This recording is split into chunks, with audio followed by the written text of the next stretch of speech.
ಗಮನಿಸಿದ್ವಿ ಪಾದಯಾತ್ರೆ. ಅದರಲ್ಲೂ ಮೂಡಾ ಪ್ರಕರಣವನ್ನ ಖಂಡಿಸಿ ಮುಖ್ಯಮಂತ್ರಿಗಳ ರಾಜೀನಾಮೆಯನ್ನ ಆಗ್ರಹಿಸಿ ದೋಸ್ತಿ ಪಾಳೆಯ ನಡೆಸಿದ ಪಾದಯಾತ್ರೆ. ಈ ಪಾದಯಾತ್ರೆಗೆ ಕೌಂಟರ್ ಕೊಡೋಕೆ ಬಿಜೆಪಿ ಪಾಳೆಯದಲ್ಲೇನೆ ರೆಬಲ್ ನಾಯಕರು ಸಿದ್ಧರಾಗ್ತಾ ಇದ್ರು.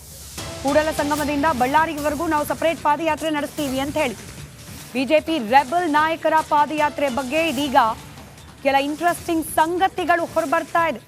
ಯತ್ನಾಳ್ ಯಾತ್ರೆಗೆ ಅಡ್ಡಗಾಲು ಹಾಕ್ತಾ ಟೀಮ್ ಬಿಜೆಪಿಯಲ್ಲಿ ಹೆಜ್ಜೆ ಹೆಜ್ಜೆಗೂ ಹುಟ್ಟುಕೊಳ್ತಾ ಇದೆ ಅನುಮಾನ. ಈಗ ಹೈಕಮಾಂಡ್ ನಿರ್ಧಾರದ ಮೇಲೆ ಎಲ್ಲರ ಕಣ್ಣಿದೆ. ಅನುಮತಿ ನೀಡುತ್ತಾ ಹೈಕಮಾಂಡ್ ಅಥವಾ ಈ ಸಪರೇಟ್ ಆದ ಪಾದಯಾತ್ರೆಗೆ ಅವಕಾಶ ಕೊಟ್ಟು ಬಿಟ್ರೆ ಇನ್ ಕೇಸ್ ಏನಾದರೂ ಬಿಜೆಪಿಯಲ್ಲಿ ಇರುವ ಭಿನ್ನಮತ ಬಹಿರಂಗವಾಗಿ ಸ್ಫೋಟವಾಗ್ಬಿಡುತ್ತಾ, ರಾಜ್ಯ ಬಿಜೆಪಿ ಘಟಕಕ್ಕೆ ಮತ್ತಷ್ಟು ಕಳಂಕ ಸುತ್ತಕೊಳ್ಳುತ್ತಾ, ಇದೆಲ್ಲವನ್ನ ಅಳೆದು ತೂಗಿ ಹೈಕಮಾಂಡ್ ಯಾವ ರೀತಿಯಾದ ನಿರ್ಧಾರ ಮಾಡುತ್ತೆ ಅನ್ನೋದು ಸದ್ಯಕ್ಕಿರುವ ಕುತೂಹಲ. ವಿಜಯೇಂದ್ರ ಅಂದ್ರೆ ರೆಬಲ್ ಟೀಮ್ ಬೆಂಕಿ ಉಗುಳ್ತಾ ಇದೆ. ರಾಜ್ಯದಲ್ಲಿ ಮತ್ತೊಂದು ಪಾದಯಾತ್ರೆ ನಡೆಸಿ ವಿಷಯವನ್ನ ಹೈಕಮಾಂಡ್ ಹೊಸ್ತಿಲಿಗೆ ತಲುಪಿಸಲಿಕ್ಕೆ ಸಿದ್ಧತೆಯನ್ನ ಮಾಡಿಕೊಂಡಿದೆ. ಬಿಜೆಪಿ ಹೈಕಮಾಂಡ್ ನಾಯಕರು ಯಾವ ರೀತಿ ಕಟ್ಟಪ್ಪಣೆ ಹೊರಡಿಸ್ತಾರೆ ಅನ್ನೋದು ಸದ್ಯಕ್ಕಿರುವ ಕುತೂಹಲ. ಈ ಕುರಿತಾದ ಒಂದು ಡೀಟೇಲ್ ರಿಪೋರ್ಟ್ ನಿಮ್ಮ ಮುಂದೆ.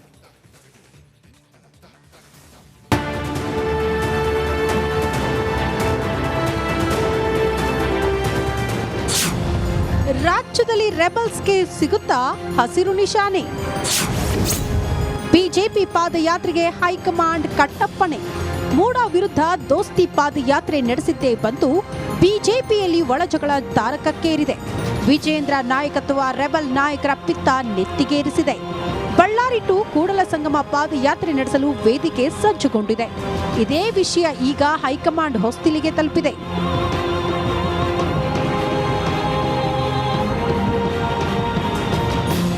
ದೋಸ್ತಿ ಪಾದಯಾತ್ರೆಯಿಂದ ದೂರ ಉಳಿದ ರೆಬಲ್ ನಾಯಕರು ಈಗ ತಮ್ಮದೇ ಛಾಪು ಮೂಡಿಸಲು ಅಣಿಯಾಗಿದ್ದಾರೆ. ಈ ಬೆಳವಣಿಗೆಯನ್ನ ಮೂಡಾದ ಪರ್ಯಾಯ ಪಾದಯಾತ್ರೆ ಅಂತಲೇ ಬಿಂಬಿಸಲಾಗ್ತಿದೆ.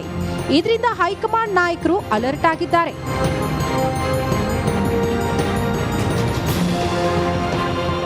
ಏನಿದು ಪಾದಯಾತ್ರೆ? ಯಾಕಿದು ಪಾದಯಾತ್ರೆ?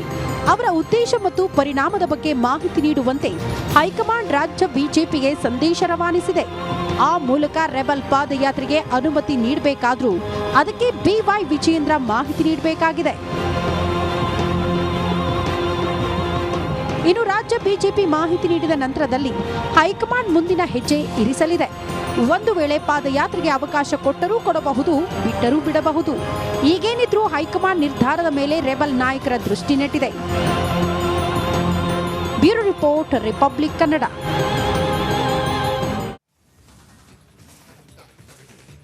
ನಾವು ಪರ್ಯಾಯ ಪಾದಯಾತ್ರೆ ಮಾಡ್ತೇವೆ ಅಂತ ಹೇಳಿ ಮೀಟಿಂಗ್ ಮೇಲೆ ಮೀಟಿಂಗ್ ನಡೆಸುತ್ತಿದ್ದಾರೆ ರೆಬಲ್ ನಾಯಕರು.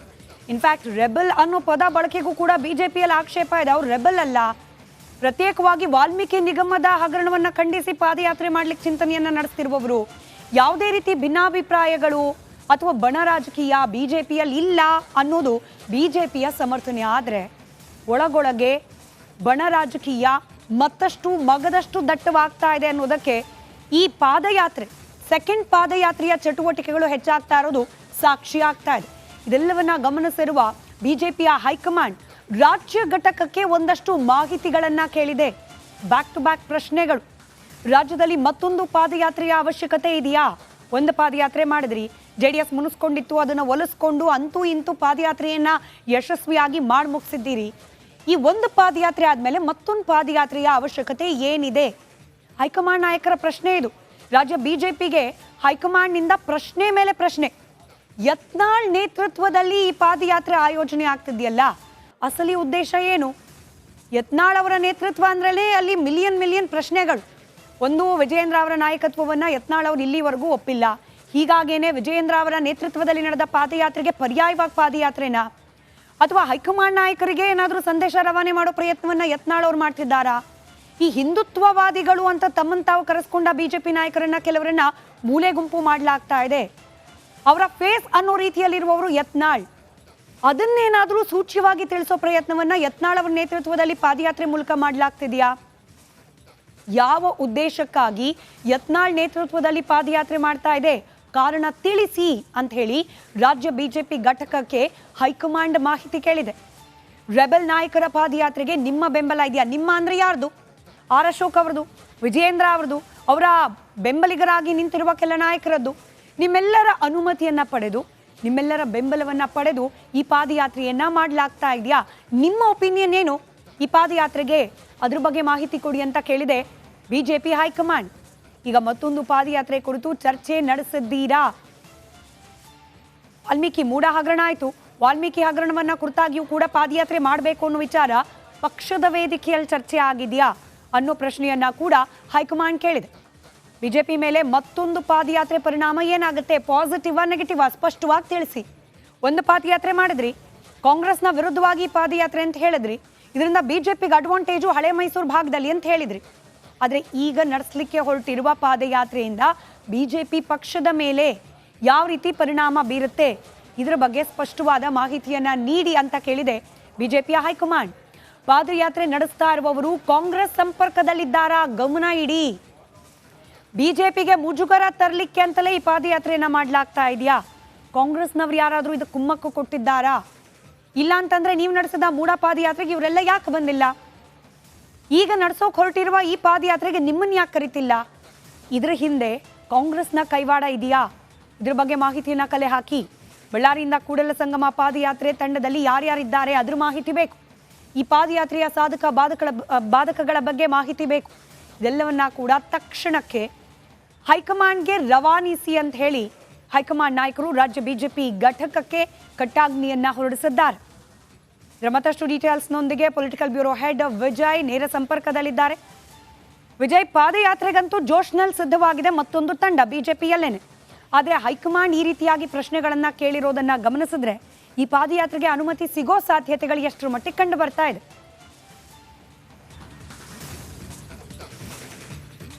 ಸ್ಮಿತಾ, ಪ್ರತ್ಯೇಕ ಅಂದರೆ ಮತ್ತೊಂದು ಪಾದಯಾತ್ರೆಗೆ ಬಿಜೆಪಿಯ ಮತ್ತೊಂದು ತಂಡ ತಯಾರಾಗಿದೆ. ಖಂಡಿತವಾಗ್ಲೂ ಕೂಡ ಹೈಕಮಾಂಡ್ ತಲೆ ಕೆಡಿಸ್ಕೊಳ್ತಾ ಇರಲಿಲ್ಲ, ರಾಜ್ಯ ಬಿಜೆಪಿ ನಾಯಕರು ಕೂಡ ತಲೆ ಕೆಡಿಸ್ಕೊಳ್ತಾ ಇರಲಿಲ್ಲ. ಆದರೆ ತಂಡ ಯಾವುದು? ಬಿಜೆಪಿ ಒಳಗಡೆ ಇರುವ ಬಂಡಾಯದ ತಂಡ ಪಾದಯಾತ್ರೆಗೆ ರೆಡಿ ಆಗಿರುವುದೇನಿದೆ ಅದು ಹೈಕಮಾಂಡ್ಗೆ ಇಕ್ಕಟ್ಟಿಗೆ ಸಿಲುಕಿರುವಂಥದ್ದು. ಜೊತೆಗೆ ರಾಜ್ಯ ಬಿಜೆಪಿ ನಾಯಕರು ಕೂಡ ಒಂದು ರೀತಿಯಲ್ಲಿ ಅಸಮಾಧಾನಕ್ಕೆ ಉಂಟಾಗಿರೋದು ಪ್ರಮುಖ ನಾಯಕರಿಗೆ. ಯಾಕಂದರೆ ಏನು ಮೈಸೂರು ಪಾದಯಾತ್ರೆಗೆ ಯಾರ್ಯಾರು ಈಗ ಪ್ರತ್ಯೇಕ ಪಾದಯಾತ್ರೆ ಮಾಡ್ಬೇಕಂತಿದ್ದಾರೆ ಅಂದರೆ ಏನು ಬಸವನಗೌಡ ಪಾಟೀಲ್, ಯತ್ನಾಳ್, ರಮೇಶ್ ಜಾರಕಿಹೊಳಿ ಇವರು ಯಾರೂ ಕೂಡ ಮೈಸೂರು ಪಾದಯಾತ್ರೆಗೆ ಬಂದಿರಲಿಲ್ಲ. ಜೊತೆಗೆ ಮೈಸೂರು ಪಾದಯಾತ್ರೆಯನ್ನು ವಿಜೇಂದ್ರ ವಿರುದ್ಧ ಕಿಡಿಕಾರಿದ್ರು, ಅಡ್ಜಸ್ಟ್ಮೆಂಟ್ ಪಾಲಿಟಿಕ್ಸ್ ಅಂತ ಹೇಳಿದರು. ಈಗ ಆ ತಂಡ ಏನು ಮಾಡ್ತಾ ಇದೆ, ಪ್ರತ್ಯೇಕ ಪಾದಯಾತ್ರೆ ಸಂಬಂಧಪಟ್ಟಂತೆ ವಿಜೇಂದ್ರಗೆ ಸೆಡ್ಡು ಹೊಡೆಯುವ ನಿಟ್ಟಿನಲ್ಲಿ ಕೂಡ ಈ ಪಾದಯಾತ್ರೆ ಹಮ್ಮಿಕೊಂಡಿರುವಂಥದ್ದು. ಈ ಬಂಡಾಯದ ರಾಜಕಾರಣ ಏನಿದೆ ಅದು ಹೈಕಮಾಂಡ್ ಕೂಡ ಬಿಸಿ ತಟ್ಟಿರುವಂಥದ್ದು. ಇದರ ಹಿನ್ನೆಲೆಯಲ್ಲಿ ಹೈಕಮಾಂಡ್ ಎಂಟ್ರಿಯಾಗಿ ರಾಜ್ಯ ಬಿಜೆಪಿಯ ಪ್ರಮುಖ ನಾಯಕರ ಜೊತೆ ಸಮಾಲೋಚನೆ ನಡೆಸಿರುವಂಥದ್ದು. ಇದರ ಸಾಧಕ ಬಾಧಕಗಳ ಬಗ್ಗೆ ಸಮಾಲೋಚನೆ ನಡೆಸಿರುವಂಥದ್ದು. ಯಾಕಂದರೆ ಅವರು ಸರ್ಕಾರದ ವಿರುದ್ಧ ವಾಲ್ಮೀಕಿ ಹಗರಣ ಸಂಬಂಧಪಟ್ಟಂತೆ ಏನು ಪಾದಯಾತ್ರೆ ಮಾಡಬೇಕು ಅಂತ ಹೈಕಮಾಂಡ್ಗೆ ಅನುಮತಿಯನ್ನು ಕೇಳಿರುವಂಥದ್ದು. ಒಂದು ವೇಳೆ ಹೈಕಮಾಂಡ್ ಕೂಡ ಇಕ್ಕಟ್ಟಿಗೆ ಸಿಲುಕಿರುವಂಥ ಹಿನ್ನೆಲೆಯಲ್ಲಿ ಇದರ ಸಾಧಕ ಬಾಧಕಗಳನ್ನು ನೋಡಿಕೊಂಡು ತೀರ್ಮಾನ ತೆಗೆದುಕೊಳ್ಳುವಂಥದ್ದು. ಒಂದು ಕಡೆ ಅನುಮತಿ ಕೊಟ್ಟಿಲ್ಲ ಅಂತಂದ್ರೆ ಆ ಭಾಗದ ನಾಯಕರಿಂದ ಒಂದಷ್ಟು ಅಸಮಾಧಾನ ಉಂಟಾಗುತ್ತೆ ಹೈಕಮಾಂಡ್ ವಿರುದ್ಧ, ಅದು ಕೂಡ ಆತಂಕ ಇರುವಂಥದ್ದು. ಕೊಟ್ಟರೆ ಬಿಜೆಪಿ ಬಂಡಾಯಕ್ಕೆ ಸಂಬಂಧಪಟ್ಟಂತೆ ಮತ್ತೊಂದಷ್ಟು ದಾರಿ ತೆಗೆದುಕೊಳ್ಳುತ್ತೆ. ಈ ಹಿನ್ನೆಲೆಯಲ್ಲಿ ಅಡ್ಡಕತ್ರಿಯಲ್ಲಿ ಸಿಲುಕಿರುವಂಥದ್ದು ಈಗ ಹೈಕಮಾಂಡು. ಇದರ ಸಾಧಕ ಬಾಧಕಗಳನ್ನು ನೋಡಿಕೊಂಡು ಒಂದು ತೀರ್ಮಾನ ತೆಗೆದುಕೊಳ್ಳುವಂಥ ನಿರ್ಧಾರಕ್ಕೆ ಬರಲಿದ್ದಾರೆ ಶೀಘ್ರದಲ್ಲೇ. ಒಂದಂತೂ ಬಹಳ ಸ್ಪಷ್ಟ, ಹೈಕಮಾಂಡ್ಗೆ ಒಂದು ರೀತಿಯಲ್ಲಿ ಇದು ಬಿಸಿ ತುಪ್ಪ ಆಗಿ ಈ ಬಂಡಾಯ ರಾಜಕಾರಣ ಏನಿದೆ ಅದು ಬಿಜೆಪಿಯ ಬಂಡಾಯ ರಾಜಕಾರಣ, ಅದು ಹೈಕಮಾಂಡ್ಗೆ ಒಂದು ರೀತಿಯಲ್ಲಿ ಬಿಸಿ ತುಪ್ಪ ಆಗಿರುವಂಥದ್ದು. ಸ್ಮಿತಾ, ರೈಟ್, ಧನ್ಯವಾದ ವಿಜಯ್ ಮಾಹಿತಿಗಾಗಿ. ಈ ಪಾದಯಾತ್ರೆಯನ್ನು ಪಕ್ಕಕ್ಕಿಟ್ಟು ನೋಡೋದಾದ್ರೂ ಕೂಡ ಬಿಜೆಪಿ ಪಕ್ಷದ ಒಳಗೆ ಎಲ್ಲವೂ ಸರಿ ಇದೆಯಾ ಅನ್ನೋ ಪ್ರಶ್ನೆಗೆ ಉತ್ತರ ಇಲ್ಲ ಅನ್ನೋ ಹಂತದಲ್ಲೇ ಕೇಳೋಕೆ ಸಿಗ್ತಾ ಇದೆ. ಪ್ರತ್ಯೇಕವಾಗಿ ಪಾದಯಾತ್ರೆ ನಡೆಸಿರುವ ಬಣವನ್ನ ಸಂತೈಸೋದು ಹೇಗೆ ಅನ್ನೋ ತಲೆಬಿಸಿ ಜೊತೆಯಲ್ಲಿ ಈ ಅಡ್ಜಸ್ಟ್ಮೆಂಟ್ ಪಾಲಿಟಿಕ್ಸ್ ಮತ್ತೆ ಮುನ್ನೆಲೆಗೆ ಬಂದಿದೆ ಆರೋಪ. ಕಾಂಗ್ರೆಸ್ ಪ್ರಶ್ನೆ ಮಾಡ್ತಾ ಇರುವ ಸ್ಟೈಲಲ್ಲೇನೆ ಅನುಮಾನ ಹುಟ್ಟುತ್ತಾ ಇದೆ. ಬಿಜೆಪಿ ವಿರೋಧ ಪಕ್ಷವಾಗಿ ಆಡಳಿತ ಪಕ್ಷವನ್ನ ಪ್ರಶ್ನೆ ಮಾಡ್ತಿರುವ ವಿಧಾನದಲ್ಲೇ ಅನುಮಾನ. ಯಾಕೆ ಅನುಮಾನ? ಸಿ.ಟಿ. ರವಿ, ಬಿಜೆಪಿಯ ಹಿರಿಯ ನಾಯಕ, ಮುಂಚೂಣಿ ನಾಯಕ ಸಿ.ಟಿ. ರವಿ ಅವರ ಹೇಳಿಕೆ ಬಿಜೆಪಿಗೆ ದೊಡ್ಡ ರೀತಿಯಲ್ಲಿ ಚಾಟಿ ಏಟನ್ನ ಕೊಡೋ ರೀತಿಯಲ್ಲಿ ಕಂಡು ಬರ್ತಾ ಇದೆ. ಸಿದ್ದರಾಮಯ್ಯನವರ ಮೌನದ ಹಿಂದಿದೆಯಾ ಹೊಂದಾಣಿಕೆ ಪಾಲಿಟಿಕ್ಸ್ ಅನ್ನೋ ಅನುಮಾನವನ್ನ ಮತ್ತಷ್ಟು ಬಲಗೊಳಿಸ್ತಾ ಇದೆ. 40% ಕಮಿಷನ್ ಆರೋಪ ಮಾಡ್ತು ಕಾಂಗ್ರೆಸ್ ವಿರೋಧ ಪಕ್ಷದಲ್ಲಿ ಇರಬೇಕಾದ್ರೆ. ಮುಂದೇನ್ ಮಾಡ್ತು? ಯಾಕೆ ಮಾಡ್ತಿಲ್ಲ ತನಿಖೆ? ಒಳಗೊಳಗೆ ಅಡ್ಜಸ್ಟ್ಮೆಂಟ್ ಆಗೋಗ್ಬಿಟ್ಟಿದೆಯಾ? ಅಡ್ಜಸ್ಟ್ಮೆಂಟ್ ಪಾಲಿಟಿಕ್ಸ್ಗೆ ನಾನು ಕೂಡ ಬಲಿಪಶು ಅಂತ ಹೇಳಿದ್ದಾರೆ ಸಿ.ಟಿ. ರವಿ. ಹೊಂದಾಣಿಕೆ ಪಾಲಿಟಿಕ್ಸ್ ಹೇಳಿಕೆ ಇಂದೊಬ್ಬ ಹೀರೋ ಸಿ.ಟಿ. ರವಿ ಆರೋಪ. ಸಿ.ಟಿ. ರವಿ ಅವರ ಈ ಹೇಳಿಕೆಗಳು ಬಿಜೆಪಿ ಒಳಗೆ ಸಾಕಷ್ಟು ಪಾಲಿಟಿಕ್ಸ್ ನಡೀತಾ ಇದೆ. ಹೊಂದಾಣಿಕೆ ರಾಜಕೀಯ ಅನ್ನೋದು ಇನ್ನೂ ಕೂಡ ಜೀವಂತವಾಗಿದೆ ಅನ್ನೋದನ್ನ ಸ್ಪಷ್ಟಪಡಿಸ್ತಾ ಇರೋ ರೀತಿಯಲ್ಲಿದೆ ಸಿ.ಟಿ. ರವಿ ಅವರ ಮಾತು ನಿಮ್ಮ ಮುಂದೆ. ಏನು ಅಡ್ಜಸ್ಟ್ಮೆಂಟು ಮಾಡ್ಕೊಳ್ಳೋಣ ಅಂತ ಸುಮ್ಮನೆ ಇದ್ದೀರಾ? ನಾವೇನು ಬೇಕಾದ್ರೂ ಮಾಡ್ತೀವಿ, ನೀವು ಕೇಳಬೇಡಿ, ನೀವು ಮಾಡಿದರೆ ನಾವು ಕೇಳಲ್ಲ ಅನ್ನುವಂಥ ರಾಜಕಾರಣಕ್ಕೋಸ್ಕರ ಸುಮ್ಮನಿದ್ರಾ? ಕಾಂಗ್ರೆಸ್ನ ಮರಿ ಲೀಡರ್ಗಳಿಂದ ಹಿಡಿದು ದೊಡ್ಡ ಲೀಡರ್ಗಳವರೆಗೂ ಬಿ ಜೆ ಪಿ ಸರ್ಕಾರದ ಮೇಲೆ ಮಾಡಿದ ಆರೋಪ 1.5 ವರ್ಷ ಆಯಿತು. 40% ಕುರಿತಂತೆ ಯಾರ ಮೇಲೆ FIR ಹಾಕಿದ್ದಾರೆ ಅಂದರೆ ಅವ್ರು ಸುಳ್ಳು ಆರೋಪ ಮಾಡಿದರು. ಈಗಲೂ ನಮ್ಮ ಮೇಲೆ ಮಾಡ್ತಿರೋ ಸುಳ್ಳು ಆರೋಪನೇ. ಯಾರು ಪಾರ್ಟಿ ರಾಜಕಾರಣ ಮಾಡ್ತಾರಲ್ಲ, ಸಿದ್ಧಾಂತದ ರಾಜಕಾರಣ ಮಾಡ್ತಾರಲ್ಲ, ಅವ್ರನ್ನ ಈ ರಾಜಕಾರಣ ಮಾಡೋರೆಲ್ಲ ಸೇರಿ ಮುಗಿಸ್ಬಿಡ್ತಾರೆ. ನಾನು ಅದರ ಬಲಿಪಸುವೆ. 40% ಸರ್ಕಾರ, 40% ಸರ್ಕಾರ, 40% ಸರ್ಕಾರ ಅಂತ ಹೇಳಿದರು.